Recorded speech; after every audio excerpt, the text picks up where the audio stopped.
Il est 19h, bonsoir à tous, merci d'être avec nous ce soir, ravi de vous retrouver. Voici les titres de l'actualité de ce samedi 18 mai.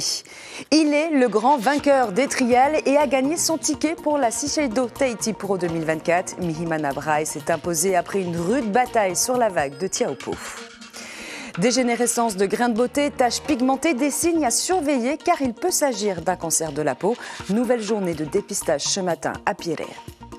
Faire des pubs avec l'intelligence artificielle, l'usage se répand à Tahiti. Grâce à l'IA, on économise et on gagne du temps, mais la pratique inquiète les professionnels de l'image. Un concert en solidarité aux étudiants dans le besoin, c'est ce soir du côté de Fareouté. De nombreux artistes animent la soirée, prévue jusqu'à minuit 30. Nous rejoindrons en direct Rehei Nadjarian aux côtés du responsable de l'événement. Et parmi les artistes qui monteront sur scène, le groupe Pepena, ce soir nous recevons justement l'un de ses membres, Reimana Braille, et l'invité de notre rubrique consacrée à la musique. C'est la première fois qu'il s'impose à Teahupo'o. Mihimana Braille a d'abord fait tomber Matei Drolé en demi avant de battre Mateya Ikili lors de la finale des trials de la Shiseido Tahiti Pro 2024. Malgré des conditions de houle capricieuses et un ciel chargé, il participera donc au main event, une énorme consécration pour le surfeur de 28 ans, Heihairi Tayata et Rohan Poturu. Avec cette vague prise à 2 minutes de la fin, c'est la concrétisation pour Mihimana Braille. Il décroche une note de 8.33 et conforte son avance avec un score final de 15.03. Impossible pour son adversaire Mateya Ikili de revenir au score. L'audacieux Mihimana remporte pour la première fois les trials, le rendez-vous des meilleurs surfeurs de Polynésie à Teahupo'o. Ça fait plusieurs années aussi que je manque d'une place ou de deux chaque fois ici. 3 années de suite, j'ai perdu en demi-finale, mais voilà, aujourd'hui c'était mon jour, quoi. Ça fait tellement d'années aussi que je mets du temps ici à Teahupo'o. J'ai grandi en ville, ça a été difficile aussi pour moi pour venir m'entraîner ici, mais voilà, ça a payé quoi finalement et je suis confiant pour tout ce qui pourrait arriver. Et c'est Teahupo'o qui va choisir dans tous les cas, hein. Que ça soit dans les trials ou à mon main event, c'est elle qui envoie la vague et nous on la surfe, quoi.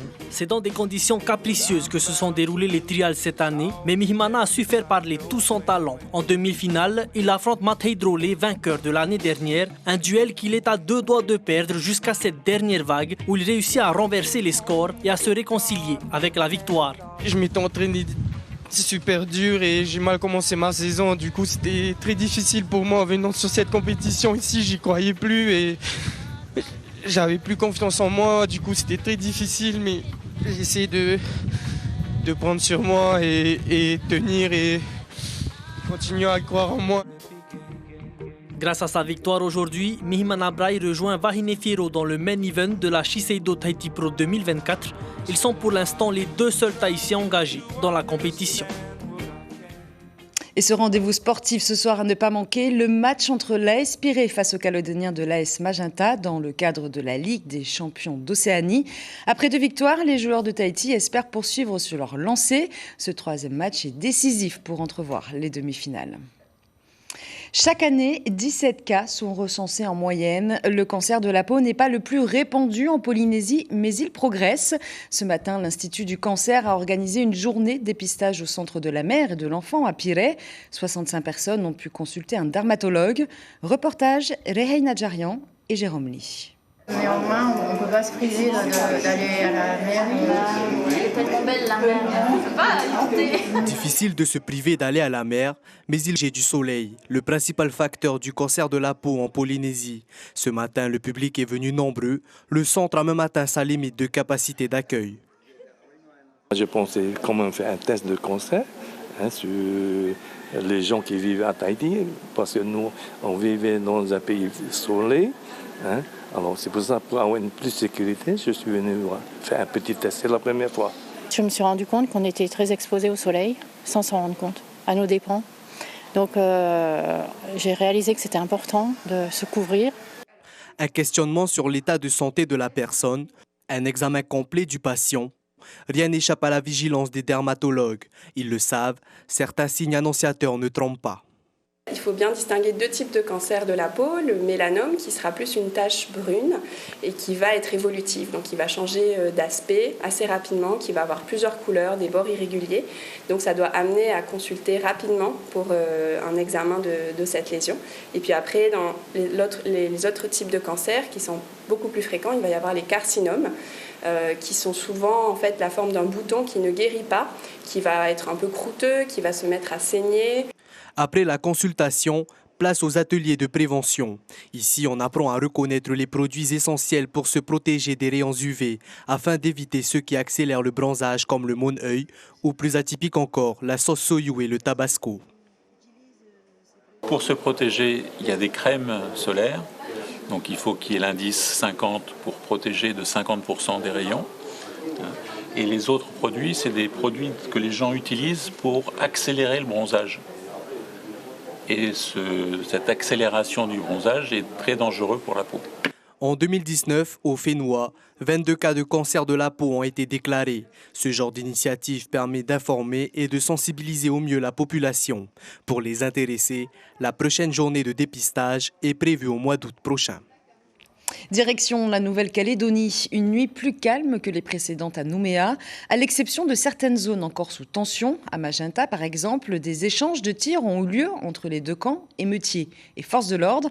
En parallèle, une sorte de trêve est constatée dans certains quartiers de l'agglomération. Ayatataraou, Thierry Chapuis.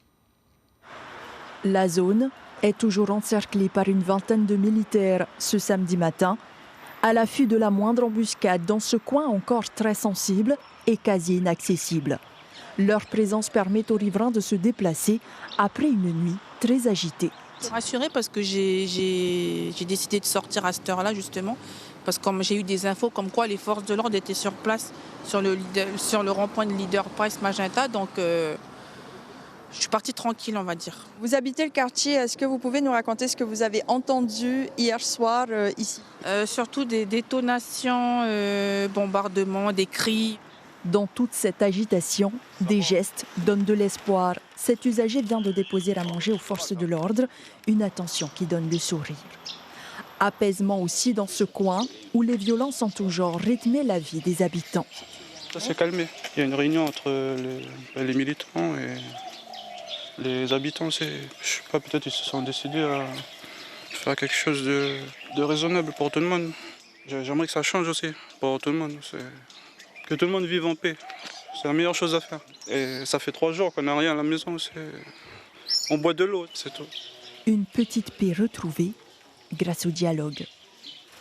On a commencé à parler avec les gens d'en face, nos frères Kanaks, qui certains sont montés pour commencer à entamer le dialogue. Et voilà, on a parlé, on a commencé à désamorcer les choses, à faire des explications, puisqu'en fait, semble-t-il, ils pensaient sincèrement qu'on allait les attaquer.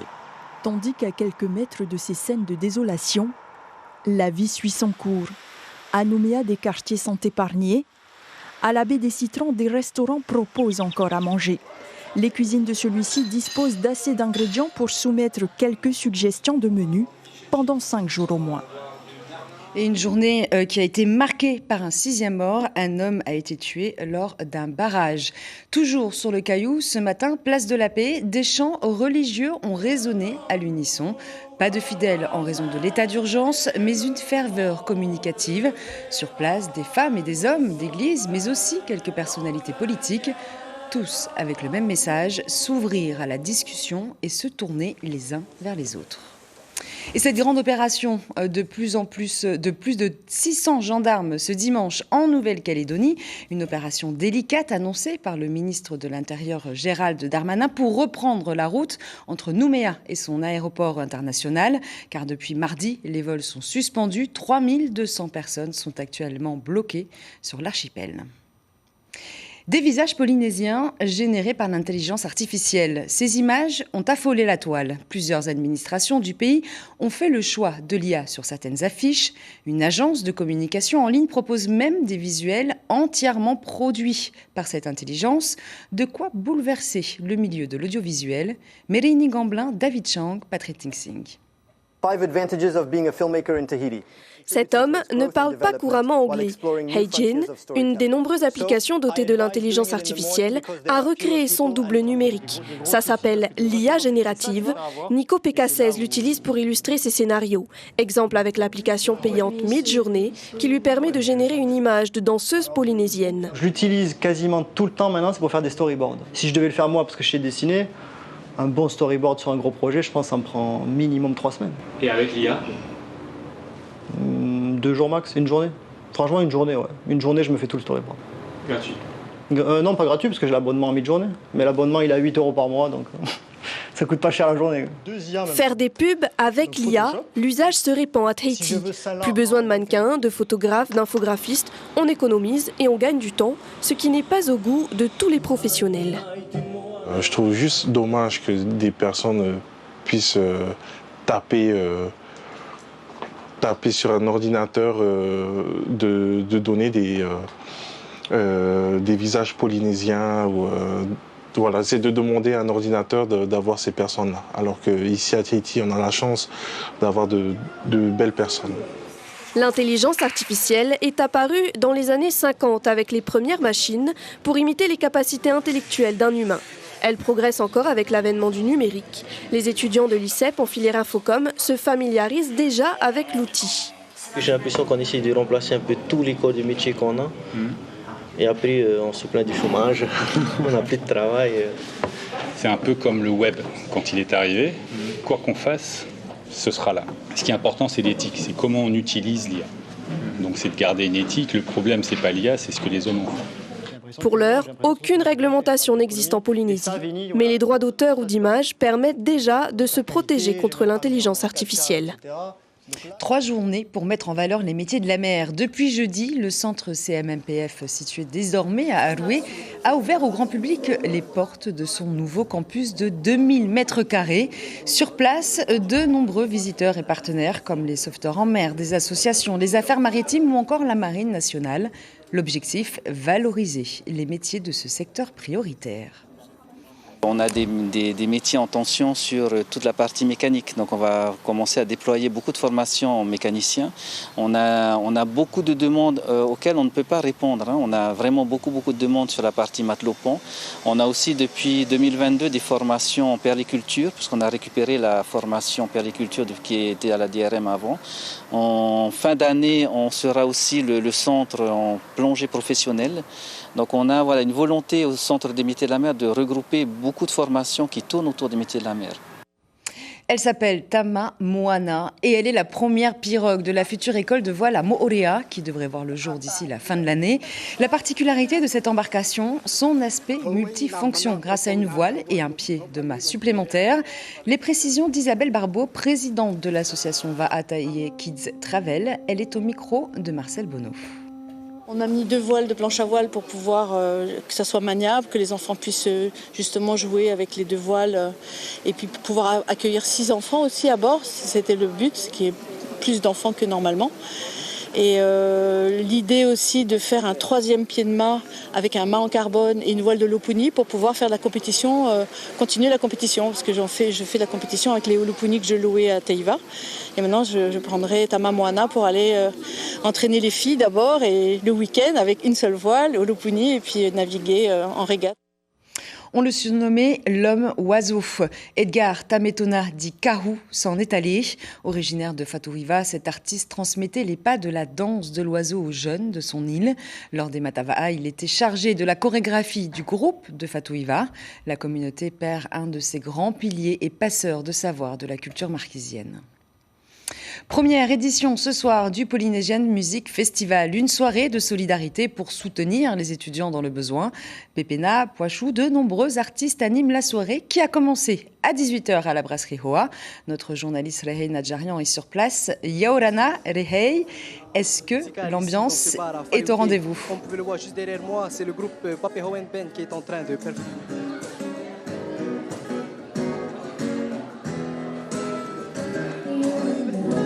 Ça a commencé?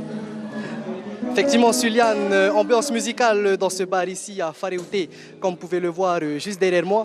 C'est le groupe Pape Hohen Ben qui est en train de performer sur scène. Alors pour le moment, une soixantaine de personnes ont fait le déplacement. La majorité sont des étudiants, mais il y a aussi des parents qui sont venus soutenir ce projet.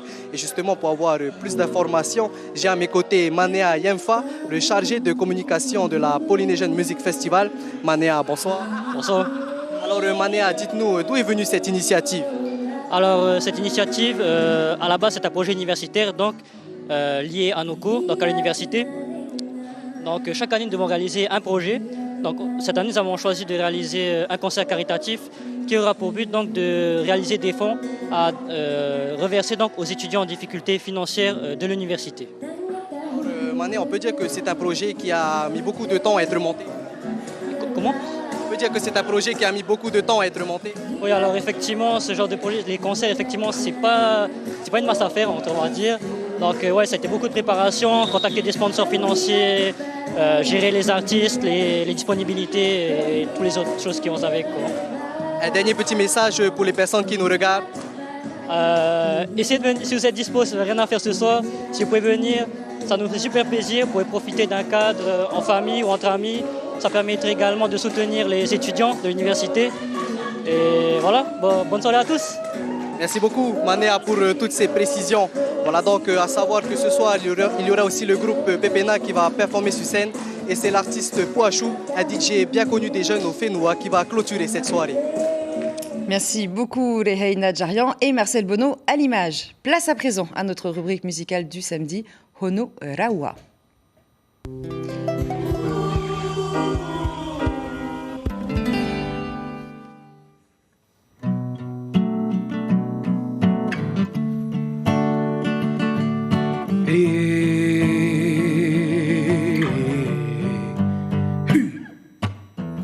Ahi o mai Tamari I au nā oto E I tāio e whari I Te a tupuna Ahi o mai au Whaau ti au E hi mene nā roto I tō tātou reo. Comme vous avez pu le voir, nous accueillons Reimana Barei de Pepena Yorana. Yorana. Merci beaucoup d'être avec nous. Alors ce soir, vous allez jouer à la brasserie OA pour ce concert de solidarité. C'est important pour vous? C'est important d'être présent aussi pour nos jeunes, pour les étudiants de l'université, parce que souvent on est tiré par beaucoup de sujets et finalement il y a aussi ça qui est important aussi à soutenir. Hein. Alors vous êtes quand même beaucoup dans la solidarité puisque vous allez aussi apporter votre soutien pour la population de Nouvelle-Calédonie avec un événement. Vous êtes en préparation d'un événement. Voilà, on aimerait mettre un peu notre pierre aussi à cette aide pour la Nouvelle-Calédonie, c'est-à-dire que nous allons préparer un petit live pour donner un peu plus de positivité, je dirais, dans le fil des informations qu'ils peuvent avoir. Et l'idée de tout ça, c'est de petit à petit aussi être présent aussi pour eux et de donner, comme je disais, beaucoup, beaucoup d'amour. La Nouvelle-Calédonie, c'est un pays que vous connaissez bien, vous y jouez régulièrement? C'est un pays qu'on connaît, pas forcément très bien parce qu'on n'y joue pas tout le temps et régulièrement, parce que c'est compliqué encore aujourd'hui d'avoir, je dirais, ces relations-là avec la Nouvelle-Calédonie. Bien qu'on soit les seuls francophones ici dans le Pacifique, on a beaucoup de difficultés à faire des ponts avec eux. Je ne comprends pas pourquoi, mais voilà, nous on a commencé avec Pepena cette année, on revient à peine d'une tournée. Donc voilà, je dirais on a eu chaud entre guillemets, hein, c'est pas voilà, mais on a passé un excellent moment là-bas sur la Nouvelle-Calédonie, sur notre tournée. Alors, votre dernier album date de 2023, c'est un album 100% numérique. Quel retour vous avez eu par rapport à cette expérience 100% numérique? Cette expérience, on va dire que il n'y a pas grand-chose qui arrive forcément par le numérique pour l'instant, parce que être référencé polynésien dans la musique du monde, c'est un peu compliqué d'avoir notre place dans des grands groupes comme le jazz et autres. Mais en tout cas, nous, c'est un peu le début qu'on aimerait amener, aussi montrer peut-être le chemin à d'autres groupes, de pouvoir commencer sur le numérique, mais aussi de penser à une autre manière de pouvoir proposer la musique musique, c'est-à-dire souvent on amenait des CD qui étaient télescopés de la Nouvelle-Zélande ou de la France, donc au niveau écologique, ça n'avait pas de sens aussi, et ça coûtait énormément cher. Donc voilà, la chose, elle tourne vers plus de logique, mais on espère avec plus de revenus aussi.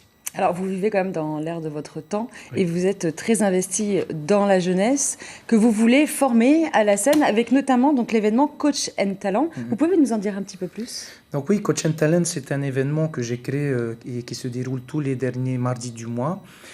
C'est un événement qui est dédié à l'art de la scène en général. Bien sûr que la musique est un peu le bienvenu et c'est souvent ça qu'on voit, mais c'est dans le sens où on aimerait sortir d'artistes, les artistes émergents comme les jeunes ou d'autres qui n'arrivent pas forcément à se produire sur une scène. Moi, je suis là pour les coacher, pour les rassurer, pour amener justement un peu la scène à eux, parce que souvent ici, je dirais en Polynésie, on est un peu pris par beaucoup de tendances et finalement, ils n'ont pas leur place. Donc moi, ce que je propose à ces artistes-là, c'est de chanter 3 chansons ou 2 et de venir un peu tester petit à petit. Ce qui fait que nous, on a commencé en janvier. Maintenant, on est en mai, c'est ça ? Je mélange. On est en mai et petit à petit, ces artistes-là ont pu évoluer.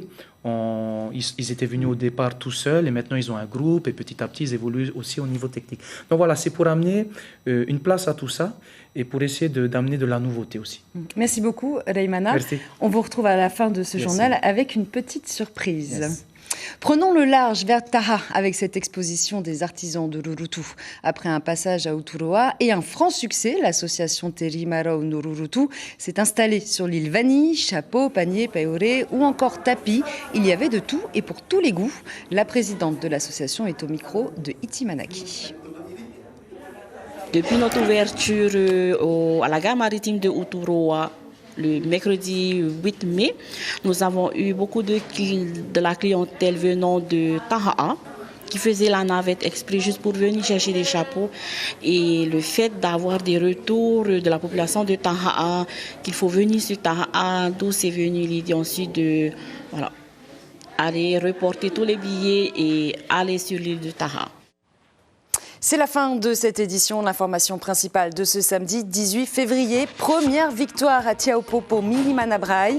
Il est le grand vainqueur des trials de la Shiseido Tahiti Pro 2024. Le surfeur de 28 ans s'est imposé en finale face à Mateya Ikili. Dans des conditions capricieuses, il se qualifie ainsi pour le main event qui débutera mardi prochain. Une compétition bien sûr à suivre en direct sur nos antennes. Et 2 feuilletons au programme de votre soirée, Legacy, suivi de Les arômes du cœur. On se quitte en musique avec cette composition de Pepena et nous avons l'honneur de recevoir pour cette chanson tout le groupe. Elle s'appelle Kanaki, je vous laisse apprécier. Excellente soirée à tous et à demain. Le vent du nord descend sur nos peurs du matin. J'entends encore les chants et je ressens enfin la douceur de ses mains. Le vent du nord s'étend au milieu du chemin. Les enfants s'endorment au rythme des anciens sur ce petit refrain. Kanakina, toi et moi dans un même regard. Kanakina, main dans la main pour une même histoire. Oh Kanaki, oh Kanaki, oh Kanakina, oh Kanaki, oh Kanaki, oh Kanakina. Oh, rien n'est comparable au calme des Nakamal. L'odeur du Niaouli est gravée dans mon esprit. Paysage de rêve où le monde se perd, des horizons verts où les tribus se lèvent, du bon vin sur la table avant que je démarre. Pour Tahiti, voici un geste ma part pour tous les amis de la Nouvelle-Calédonie. Kanaki, Kanaki, Kanakina. Kanaki, oh Kanaki, oh Kanakina.